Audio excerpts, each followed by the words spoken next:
Sa ngalan ng Ama at ng Anak at ng Espiritu Santo. Panginoon, isugo mo ang iyong espiritu at pagpanibaguhin mo ang muka ng aming mundo.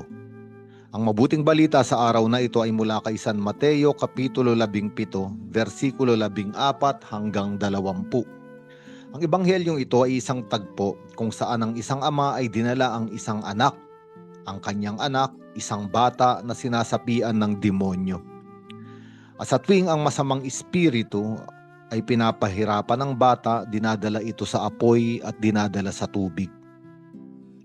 Sa ibang bahagi ng ibang ebanghelyo, ang batang ito ay napapahandusay sa lupa. At ang larawan na ito ay para sa ating lahat.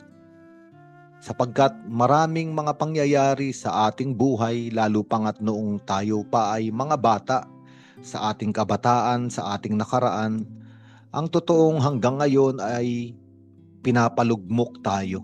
Dinadala tayo sa apoy. Ang ibig sabihin mayroong pag-aalab, matinding pagnanasa sa ating kalooban, maaring paghihiganti, maaring pagnanasa sa kahalayan, maaring pagnanasa sa mga makamundong bagay. Parang apoy na sumusunog sa atin at hindi tayo mapakali. At minsan naman, itong mga pangyayari sa ating buhay, sa ating nagdaan ay dinadala tayo sa tubig.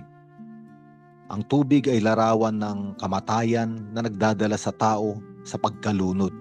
Ang ibig sabihin, maraming mga pangyayari noon pa na nakaukit sa ating kaluluwa, sa ating puso, sa ating espiritu, na sa tuwing ng ating naaalala o sa tuwing ng may mga pangyayari sa buhay natin ngayon na nagpapaalala ng mga pangyayari noon, tayo ay para bang inilulubog sa tubig. Unti-unting nilulunod, unti-unting kinukuha ang ating buhay. At minsan naman, ang mga pangyayari sa ating nagdaan, kapag ating naalala, kapag naramdaman pa natin ang mga sugat na napakasakit pa hanggang ngayon, tayo ay pinapahandusay sa lupa. Lupa, tanda ng pagbagsak at tanda rin ng karumihan. Ang ibig sabihin ng ebanghelyong ito ay may isang amang nagmamahal at inilalapit ang kanyang anak sa Panginoong Hesus.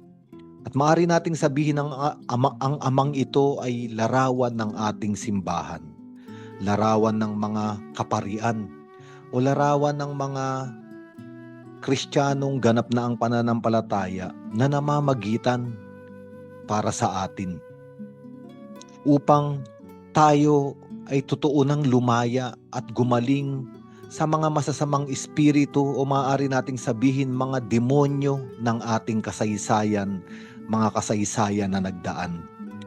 Na totoo na mawalan ito ng kapangyarihan sa atin at hindi na tayo dalin sa mga apoy ng pagnanasa, sa mga tubig na nakakalunod at sa pagkahandusay sa lupa na nagdadala sa atin sa karumihan. At ang ating Panginoon ay tapat. Sinabi niya sa mabuting balita sa araw na ito, dalhin ninyo sa akin ang bata. At ang ating banal na simbahan ay dinadala tayo sa harapan ng ating Panginoong Hesus. Ang mabuting balitang ating pinagninilayan sa araw na ito ay dinadala tayo sa harapan ng Panginoong Hesus.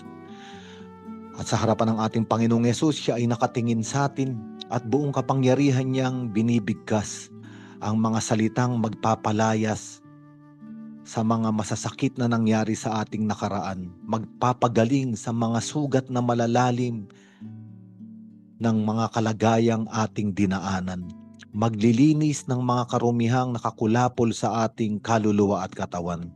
At unti-unti, katulad ng batang ito, tayo ay magkakaroon ng kagalingan. Babangon, tatayo, haharap sa buhay, isang bata na nasa rurok ng buhay, nasa katanghalian ng buhay, puno ng pag-asa, puno ng lakas.